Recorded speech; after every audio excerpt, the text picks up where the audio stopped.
Mascot horror is not what it was 2 years ago. Enough time has passed, and creators are starting to give genuinely unique and passionate spins on the idea of what the genre really means, with even soon-to-be newcomers like Finding Frankie promising lots for the future. Among a sea of mascot horror slop, Finding Frankie had always seemed to me like it was shaping up to be something special. Something to subvert the negative tropes and expectations associated with the genre, and truly rise above and deliver a solid gaming experience. Perhaps my expectations were set too high, because when I actually played and finished the game, as I sat on the title screen following the credits, I came to a disappointing realization. I didn't really enjoy Finding Frankie. It's not that I thought the game itself was terrible by any means, or even bad. In fact, I thought a lot of the game was pretty interesting and unique, and I appreciate the passion and effort that went into its development, of course.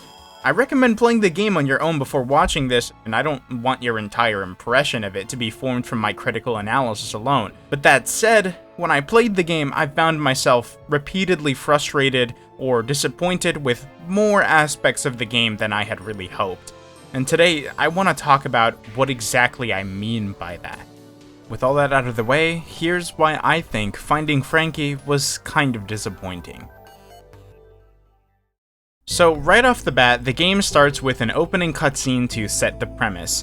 Frankie has a cereal brand, and a limited number of boxes came with a VHS tape.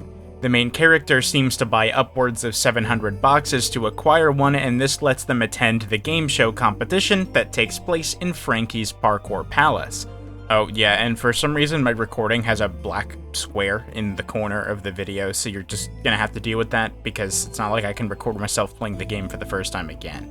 Anyways, after you put on your costume and use the circuit to open the door, the game wastes no time putting you at the starting line with your 3 fellow contestants. However, immediately upon the race starting, Frankie just kinda shows up and kills the other 3 contestants in an instant. And I think this is honestly pretty funny. It's obviously a subversion of what you expected to happen, and I think the fast-paced nature of this game is both beneficial and detrimental. On the one hand, you do get to skip the setup that has been done in many mascot horror games before it, which many people may find tired and boring. But on the other hand, skipping right to the action might make the game also feel kind of substanceless and a bit too fast, which I kind of think it leans more towards that, especially since once you actually run into the hall, Frankie doesn't chase after you, so his first appearance kind of comes off as shocking and nothing more. The tension is immediately cut off. The next room serves as a tutorial for all the parkour mechanics, and the Fall Guys inspiration becomes immediately apparent in both the music and level design. It also becomes apparent that the movement mechanics in this game are a little jank, at least to me. I feel like tight and responsive movement controls are really important for a game with such a focus on the platforming, but in my opinion, it kind of lacks in that regard. The rail sliding mechanic is pretty cool though, I did enjoy that. After this, you go to the main lobby and the intercom voice comes on. Dear lucky contestant, it seems the other competitors have mysteriously died. Not sure how that happened, but oh well.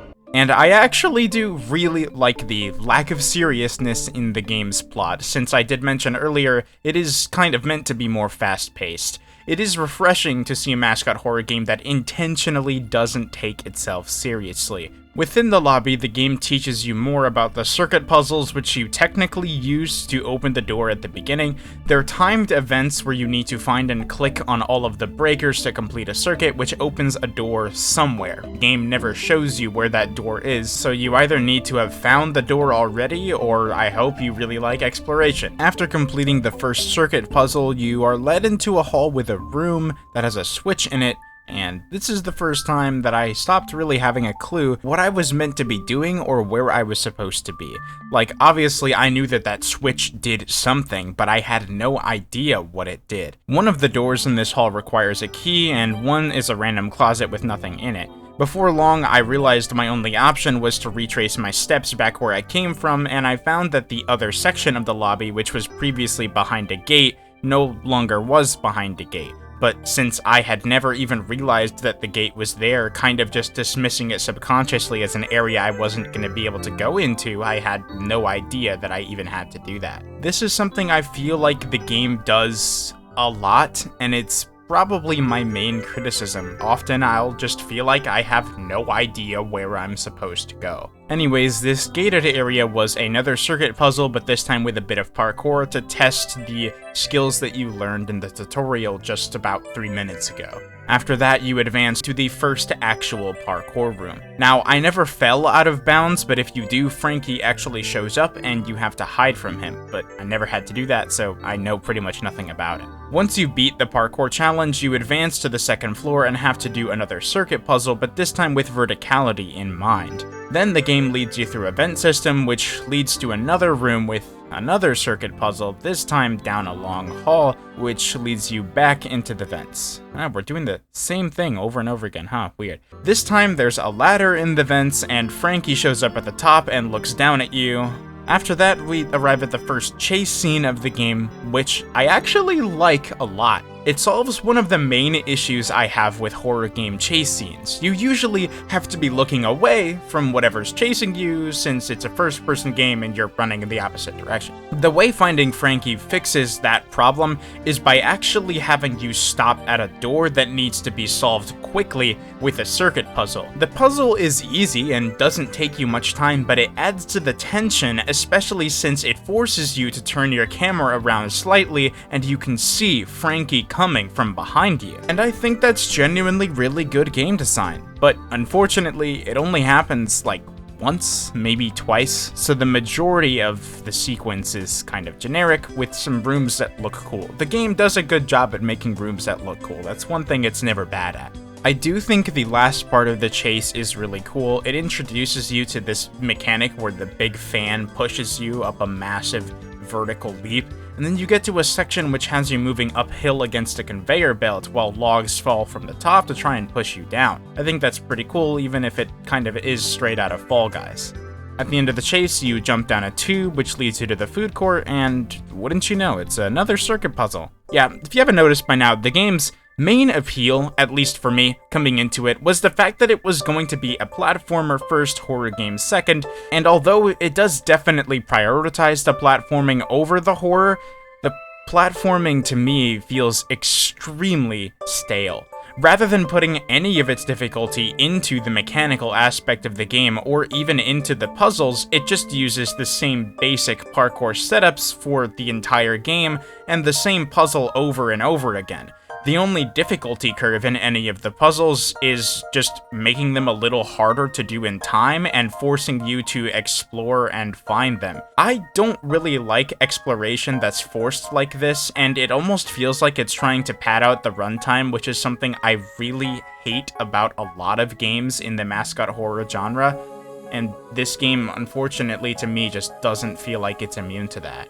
To cut the game a little slack, one thing I actually do like about the circuit puzzles is that a lot of them throughout the game present you with multiple different routes in which you can solve them, because you never have to do them in a certain order. This means that if one of the breakers is a bit more difficult to get to than the others, you can navigate to that one first and start the timer with the most difficult of the bunch. The next part of the game brings you towards Deputy Duck's section of the Parkour Palace, but not before you go through another parkour course. Despite what I've just said about the parkour in the game, I still enjoyed playing the parkour sections of the game since I like platforming. I just wish that they were a little more challenging and a little more complicated. But on a different note, by this point I really have to start docking creativity points, because like 80% of the parkour in this game is ripped straight from Fall Guys, both mechanically and aesthetically. I don't think taking aspects of another game's design and using them to inspire your own is bad. It's basically impossible to come up with original mechanics since video games have been around for longer than anyone watching this has been alive. I just feel like the way that Finding Frankie does this is a bit uninspired, though not inherently bad.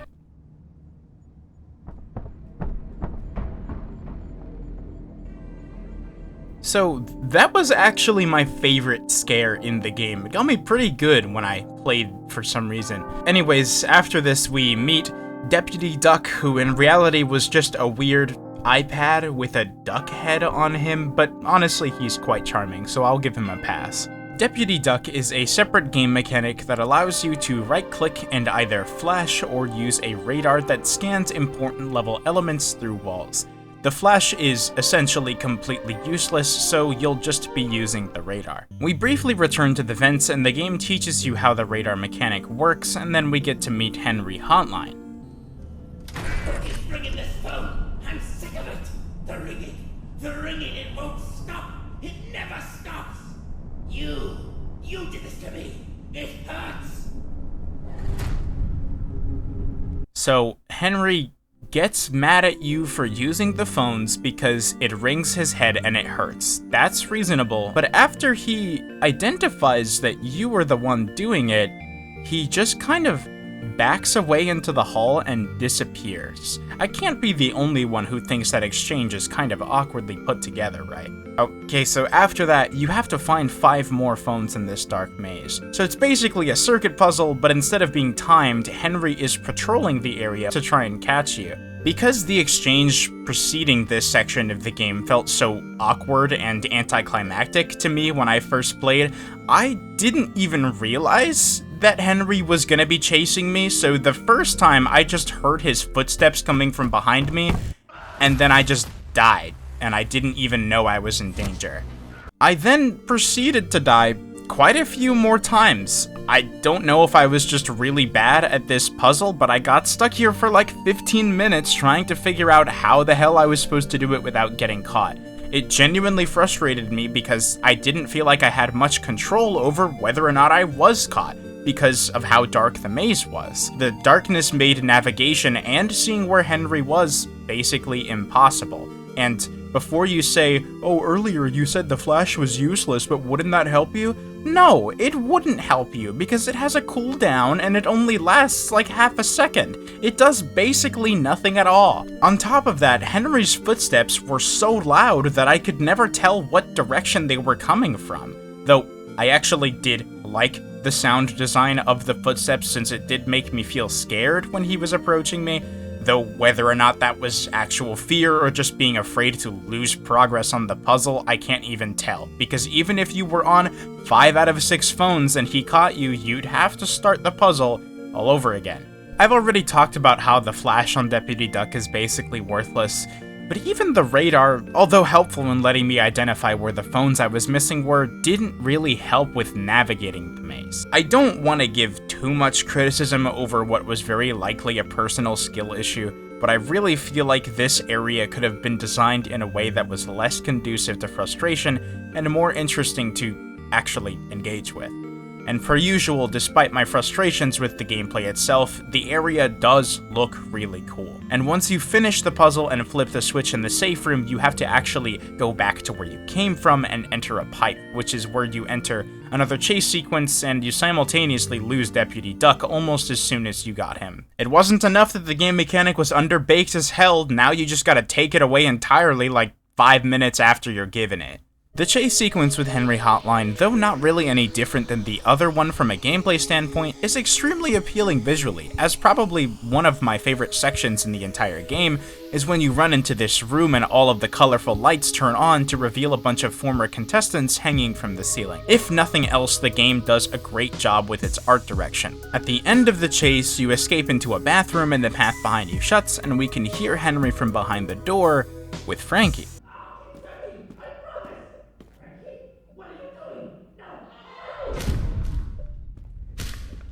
Oh well, rest in peace, Henry Hotline, I guess. The next section of the game is another Fall Guys-inspired minigame, but I actually like this one, because there's just a lot of tension with the timer, the music, and the obstacles moving faster over time. It translates really well into a horror game, more so than most of the other Fall Guys-inspired things the game uses.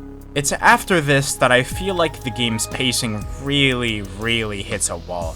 And although it was definitely my fault for kind of blatantly ignoring the map on the wall in this part, I spent a long time wandering trying to figure out what the hell I was even meant to be doing. Eventually I stumbled upon this little fella who is apparently the voice we've heard over the intercom the whole time. Lucky contestant! What a surprise! covered hen. I'm the real Frankie, and totally not a lazily written plot device to add a twist to the story to keep our viewers entertained so we can avoid going bankrupt.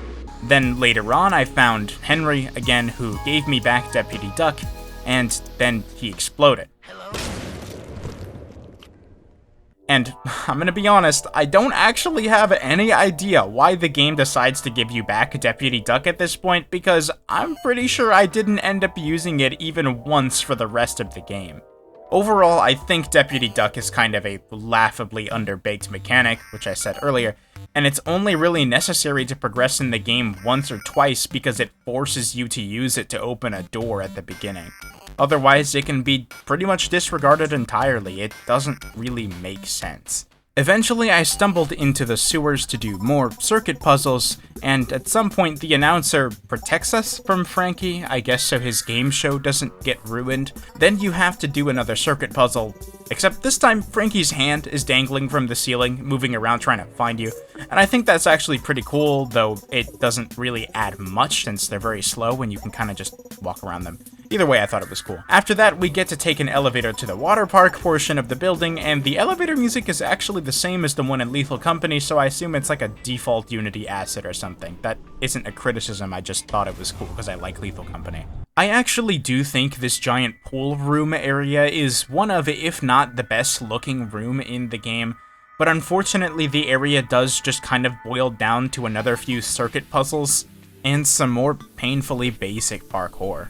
Now, this was definitely my fault, but I did get stuck here for a little bit because the second circuit puzzle has a blue light that's on the ceiling that I just didn't see for like 5 minutes, so I was just like frustratingly running around trying to figure out what the hell I was missing. And after exiting the pool area, I once again didn't have any clue what I was meant to be doing or where I was meant to go, but I went down the other elevator which led me to the right place by coincidence. This section is another Fall Guys styled minigame, and it introduces the, Noobs, and when you click them, they explode?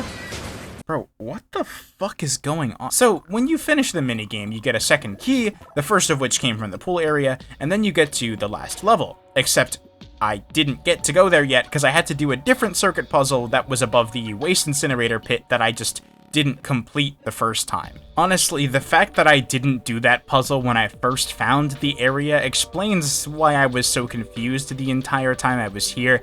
Even though that was definitely my fault, I believe it could have made more sense to lock the other areas away until that puzzle was done, because then it would have forced me to figure it out instead of just walking past it and doing like 20 to 30 minutes of other gameplay before I got back to it. As we approach the last level of the game, I'm gonna save the fanfare and give it to you straight. The last section of the game is copy-pasted straight from Fall Guys. It's 2 minigames verbatim in Finding Frankie. The thing that made these minigames work in Fall Guys is that not only are the controls super clumsy and the movement is limited, but there's also other players interacting with you that can actually force you to mess up beyond your control.